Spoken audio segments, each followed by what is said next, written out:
妈妈会想念以色列吗？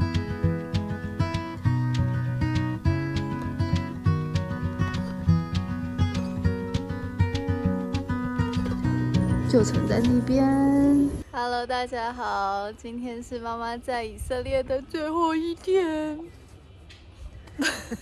妈妈要走了，所以呢，我们今天就是好好的玩一天，然后呢，明天就要送妈妈搭飞机回台湾啦。那今天的第一个行程呢，就是要带妈妈看花，看鲁冰花。这个公园很美。我们现在呢是在耶路撒冷的南边，大家可以看到前面这个有城墙的，就是耶路撒冷的旧城。高的地方是雅法门，低的地方呢就是圣殿山、磐石清真寺西安门这些东西。那我们中间这个山谷呢，就是新嫩子谷，然后这一个有很多墓地的呢，就是橄榄山。那这里有3个凸出来的这个建筑物，第一个呢是希伯来大学，我之前就是在那边念书。然后这2个呢就是教会，一个是俄罗斯的，另外一个是天主教的。那我们现在在这个观景台这边呢，是一个很好看风景的地方。我们现在在一个观景台上面。那刚才不是说橄榄山，然后旁边这个镇啊，其实就是巴勒斯坦自治区了。那边你们可以看到围墙，围墙后面呢就是拉萨路的家乡伯大尼，然后在后面呢就是约旦，往那边看的话就是死海。这里有2个山谷，应该可以看得出来，因为有高有低嘛。那我们在高的地方，我们前面可以看到的这个山谷呢是新嫩谷，所以是横的。那前面就是旧城，它不是有一条路往上吗？那个山谷呢就是吉伦谷，所以直的，从我们这个方向看的话是直的。像它这里也有写新嫩谷，然后是这样横的。然后吉伦谷它是放到这么远来说，这个是吉伦谷。吉伦谷是在橄榄山跟旧城之间的这个山谷。我们过这个马路呢，就会看到花，美丽的花，这是鲁冰花，一大堆。这是我们第2次过来了。我们第1次来的时候就很惊讶，哇，怎么这么多花？所以今天想要再来一次。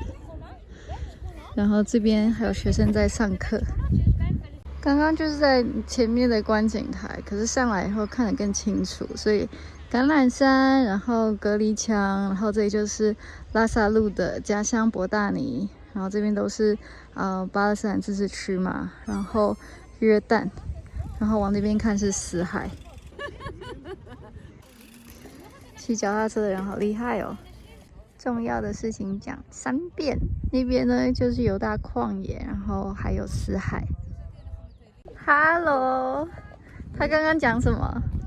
是不是上课啊？他说80%的那个巴勒斯坦人住在贫穷的。这边的花非常的多，你看哦，整区都是花。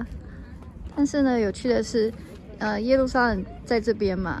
那圣经中有一个人，他叫做希律，就是想杀耶稣的那个希律，他给他自己盖了一个坟墓，就在那边，现在叫做希律堡，是个国家公园，是可以参观的。那是他自己堆出来的一个小山丘，从那边也可以看得到耶路撒冷。我觉得希律堡是一个蛮值得参观的景点，所以呢，在我的旅游书上面也有介绍到这个景点。有兴趣的话，可以去买我的书哦。忘了跟大家讲，这个花是节期限定，只有春天的时候有，所以你们可以每一年的2月、3月的时候来到以色列，来到耶路撒冷的时候来这里看花。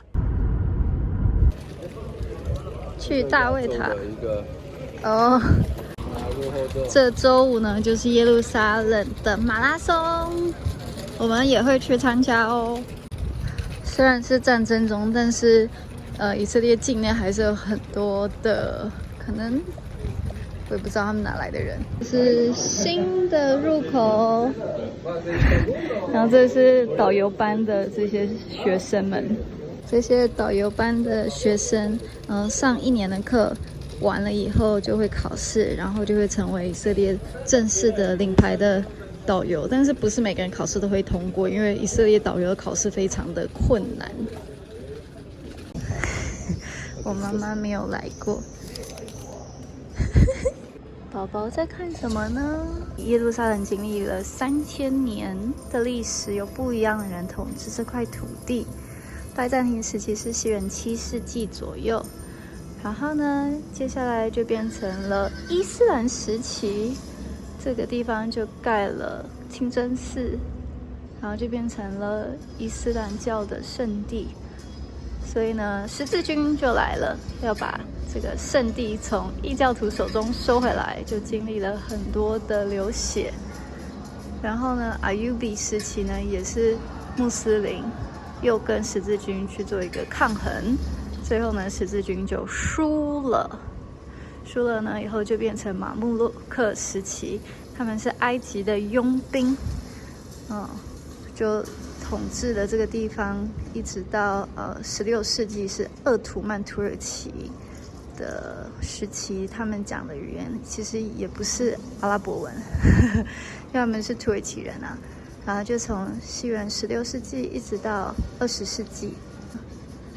放一个火车的意思是，在19世纪的时候，从特拉维夫到耶路撒冷有了第一条的铁路。然后呢，再来，从1920年开始到1948年是英国人统治这块土地，因为英国和其他的国家打败了鄂图曼土耳其帝国。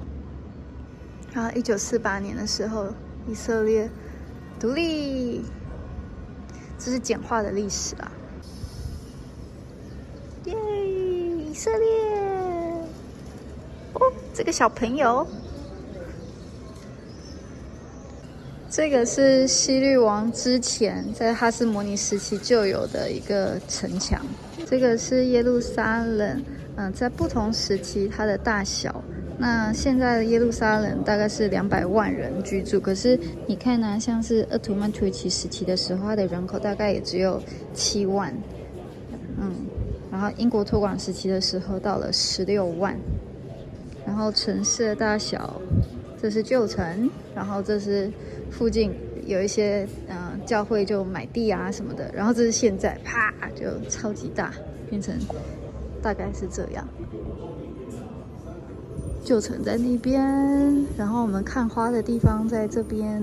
早上的时候，所以这是从迦南时期、第一圣殿时期、第二圣殿时期、罗马时期，就是圣殿被毁以后，然后拜占庭时期，早期的伊斯兰时期，十字军时期，然后伊斯兰阿尤比时期，然后马穆洛克时期、鄂图曼土耳其时期、英国托管时期跟以色列。这里花了我忘了多少钱，很多钱，几亿吧，然后终于整修完了。所以呢，我们去年，我说我们是我跟 Kenny 还有宝宝，就过来参观，然后我有做一个影片，如果你们还没有看的话，可以复习一下哦。以色列跟巴勒斯坦的冲突可能是在这一块，可是其实犹太人跟穆斯林的冲突是在鄂图曼土耳其时期就已经有了，然后在英国托管时期的时候升温，因为那时候他就开放移民，让犹太人可以回归，到巴勒斯坦这块土地。然后，所以就那个时候就有冲突。那我们说的隔离墙呢，其实是到可能在这里2002年的时候，因为有2次很大规模的就是恐怖攻击，所以以色列人受不了才盖了隔离墙。这块土地一直都是有各式各样的战争。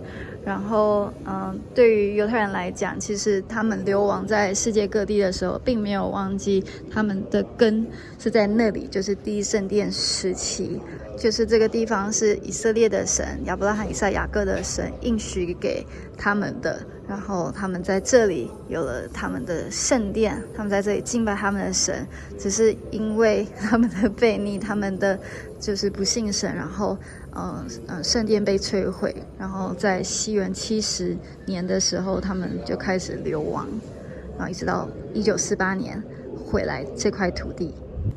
那以色列在建国独立的时候，他也没有拿回整个耶路撒冷，是1967年的时候从约旦的手中，以色列人把耶路撒冷拿回来。因为在约旦的手中，其实犹太人是不能够进到旧城里面，也不能去西墙祷告，所以是1967年，因为以色列被埃及、叙利亚还有约旦联合攻击，他只能先发制人，所以奇迹的打赢了战争，所以才把耶路撒冷拿回来。我之前在这里看，就看了2个小时吧，可是我觉得很可惜是，它只有英文、希伯来文还有阿拉伯文。对啊，它这个跟以前不一样，这里现在变得很好玩。给大家看一下我们现在在的地方，就是大卫塔。它的设计其实是我们刚才看完那个展区呢，要自己不要再往上了，就是再走几阶下来，然后就这样子过来。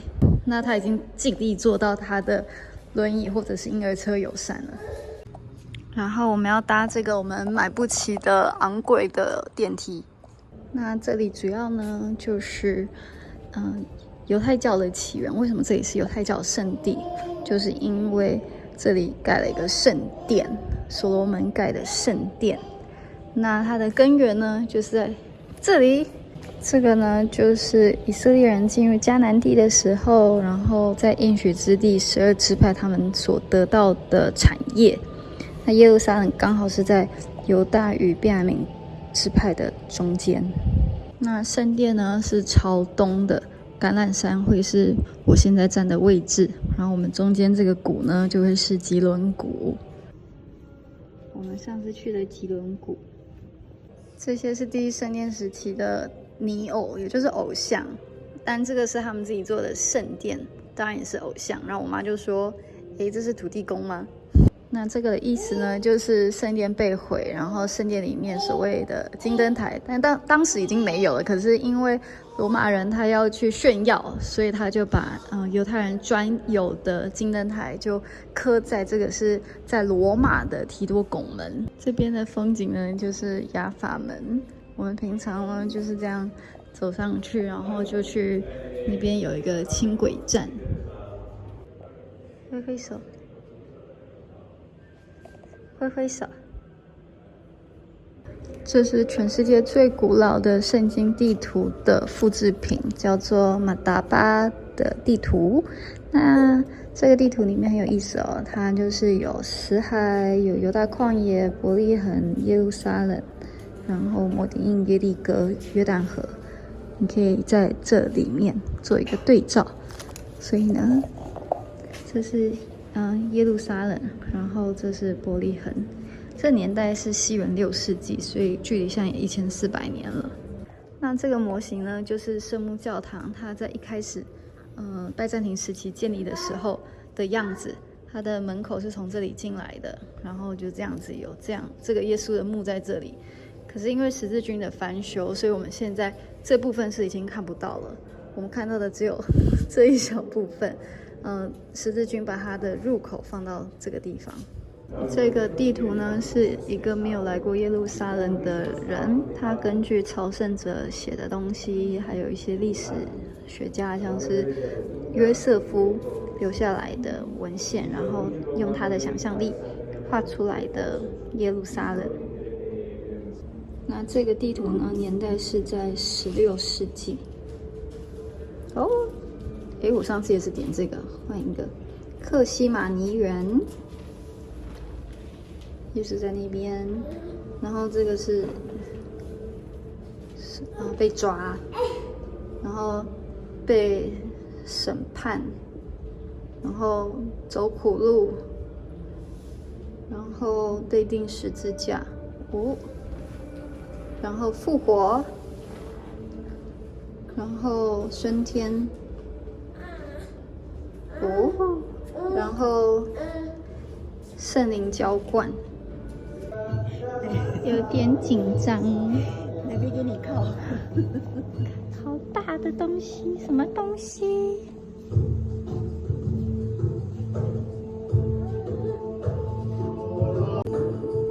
圣诞节。这是我的作品，然后我妈妈的是这个。你在这里做完了，他就帮你贴上去。这是19世纪耶路撒冷旧城的模型，所以我们从这个角度看呢，上面是北方，橄榄山在东边，然后这个谷呢就是基伦谷、西嫩子谷，然后圣殿上的位置从这里下来呢，这里是大卫之城，这个是希罗亚池。然后基伦谷这边呢，你可以看得到，这里是克西马尼人，然后那边是守卫玛利亚的墓。但是那个时候克西马尼人还没有盖万国教堂，所以就是好像就是只有那样一小块而已。现在呢是到观景台上看真正的耶路撒冷的旧城，看的就不是模型咯，是真正的哦。这个观景台我觉得非常值得上来，因为可以看得到新城区的建筑物，然后也很清楚的可以看到旧城，然后前面是橄榄山，然后那边也是今天早上有说的犹大旷野，还有约旦，然后巴勒斯坦自治区这边看得到。在观景台上面看到的这个希伯来大学 Augusta Victoria 德国的教会，然后这是俄罗斯的教会。这个呢就是 Christchurch 基督堂。我本来想要打电话给 Kenny 看看可不可以跟我们挥手，可是他没有接。好了，结束了。其实 Christchurch 就在正前方。我们现在呢要去买东西咯。我们要到前面搭轻轨。现在19度，但是感觉好热。现在很热闹的新城区，我妈去那间店买东西了。这一区呢是宗教犹太人的区域。这是普尔节的东西，这个 falafel 特价15块，还蛮好吃的。这个弟弟他刚刚就已经在那边过马路，他一直来回过马路，骑脚踏车那个。不要他过马路。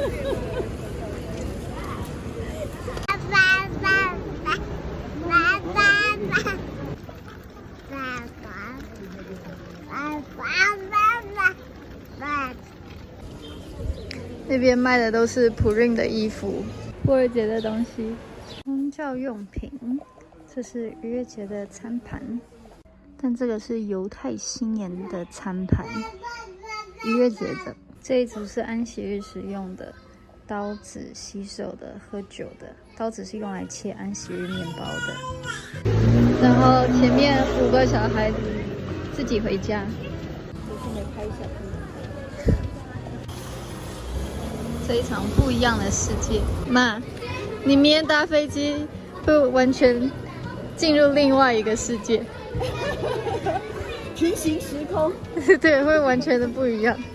要不要心理建设一下？对啊，你看，其实我们现在看见的这个地方，跟以色列其他的地方，其实它也是个平行时空、平行世界。对啊，这个跟其他任何一个落后地方，我觉得都差不了太多。落后地方。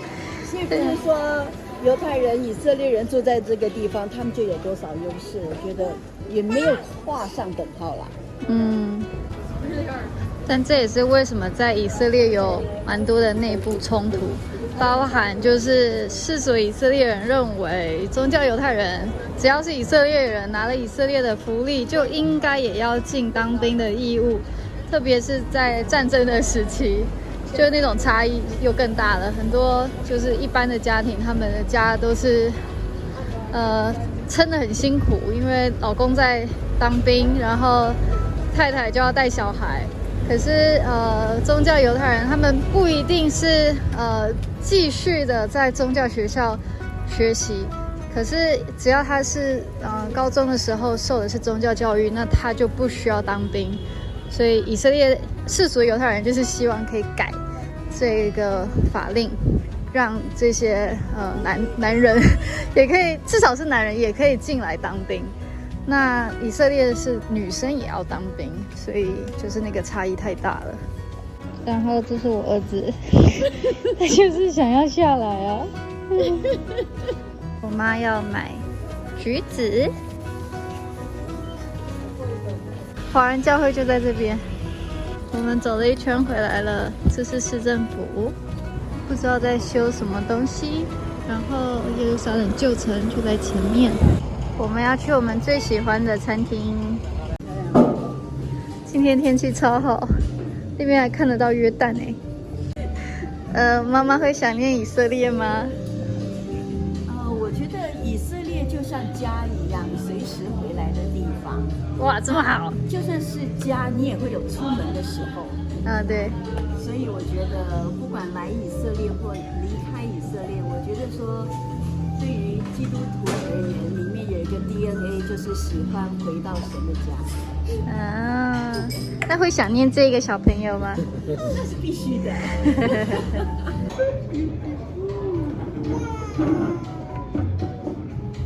你看，就可以不用叫嘛，真是的，在家里叫成什么样子